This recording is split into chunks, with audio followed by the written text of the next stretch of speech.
Seslele, you took us through that. You were already in jail. What happened before you go there? But the question that's lingering in our heads now is, how did you get into that life? Of drug trafficking? Yeah.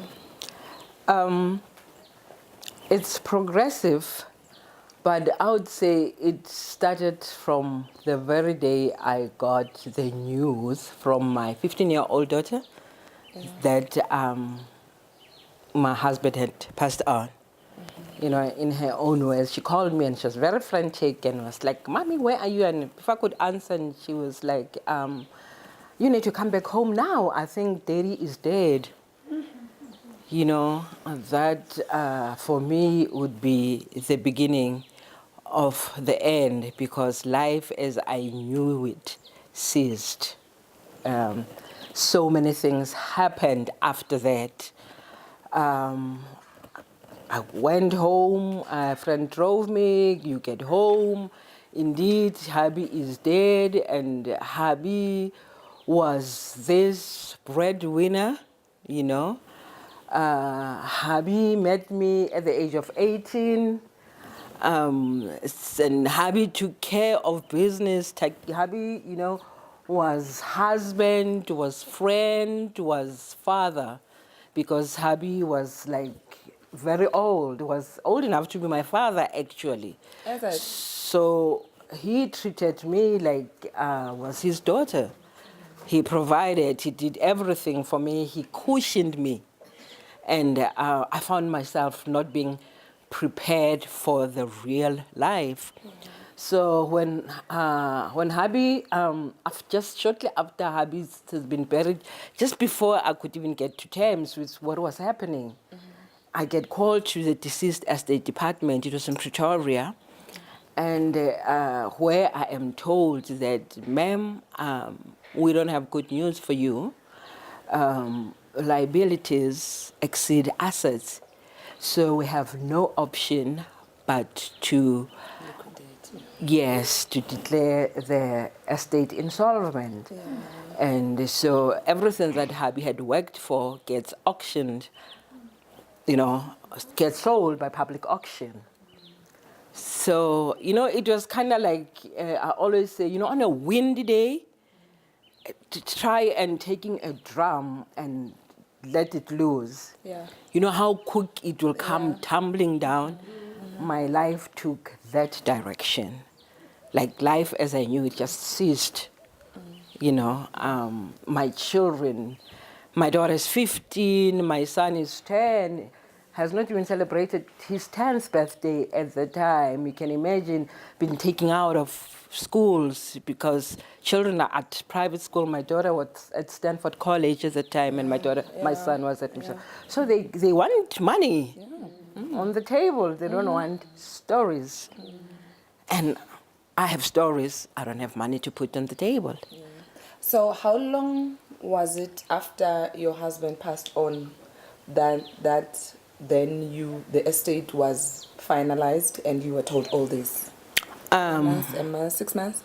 Yeah, in between 6 months, but then they will not like do it immediately. But the information they told me within 6 months. Okay, so Cecily, and you're saying your husband was your friend, was your father figure, and during that, when you were married to him, you also mentioned something about him being the breadwinner now. What was the financial? How did you manage your finances? How involved were you? Maybe let me say that. That's the. Yeah. I did not play any part in the business. Okay. You know, which is the part that I'm so passionate about, because I go to schools as well, you know, to try and encourage our young girls. I always say, be involved. And if you can, be you first. Established your own career. Yeah. And I would always even say, if hubby puts 10 billion on the table, put your 10 bucks that you have generated as well. Because that's teaching you to be able to do things for yourself, just in case something goes wrong. Something goes wrong.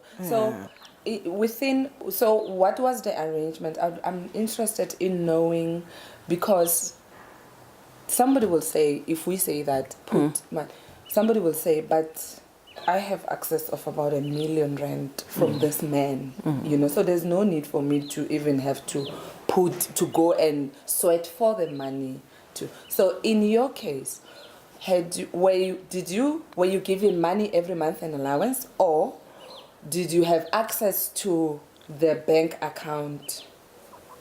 I was given an allowance. And I want to go back and say, when Harvey puts 10 billion, put your 10 bucks, I mean, get involved.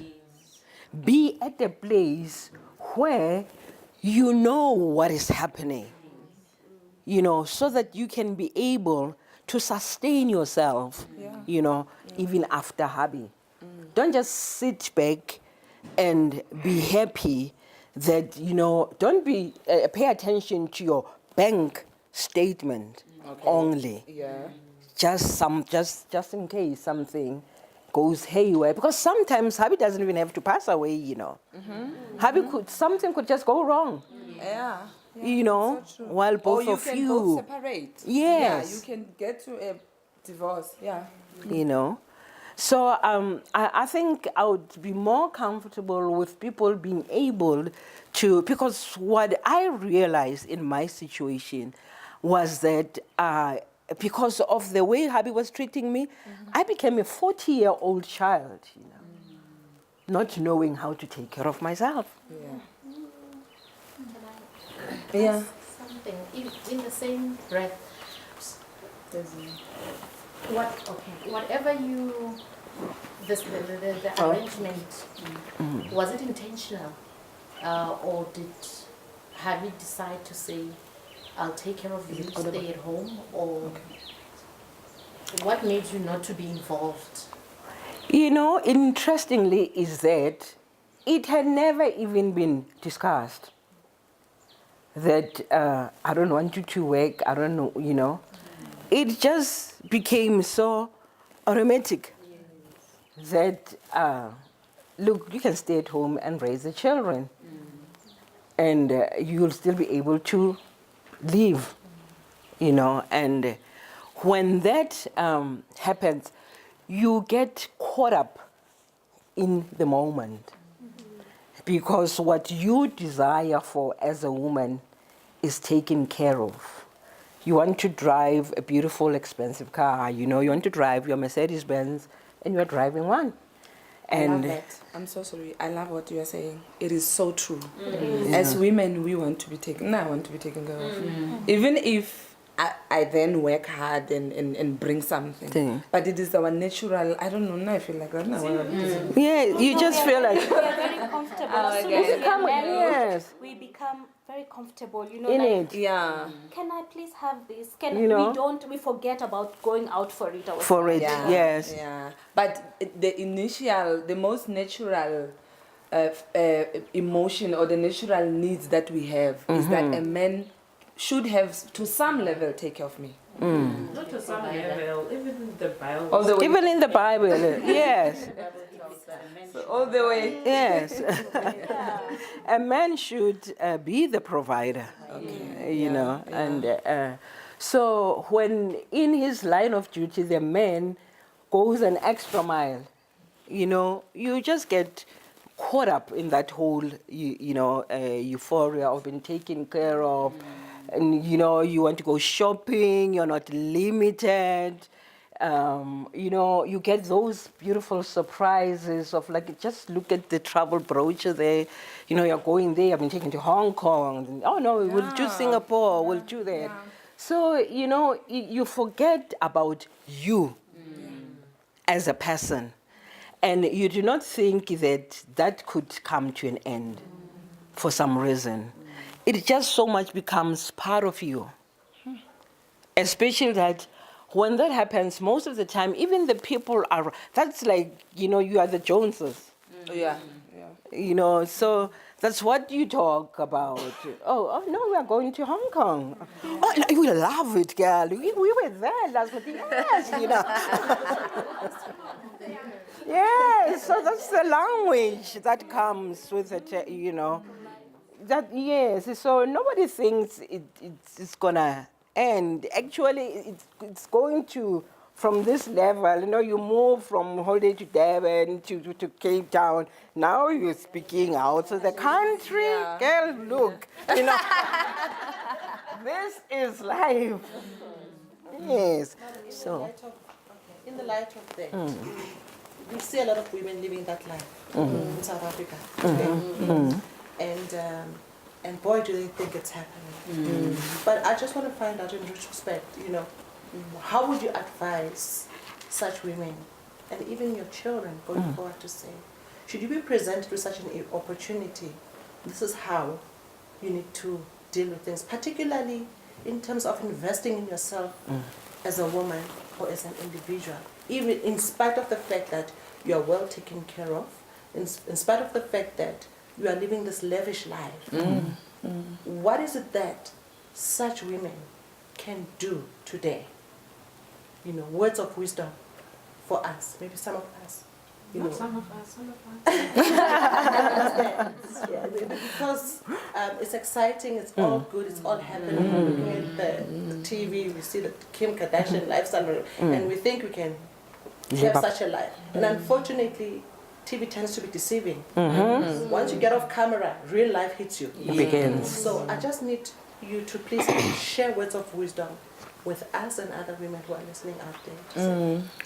I would start by saying most of the time, we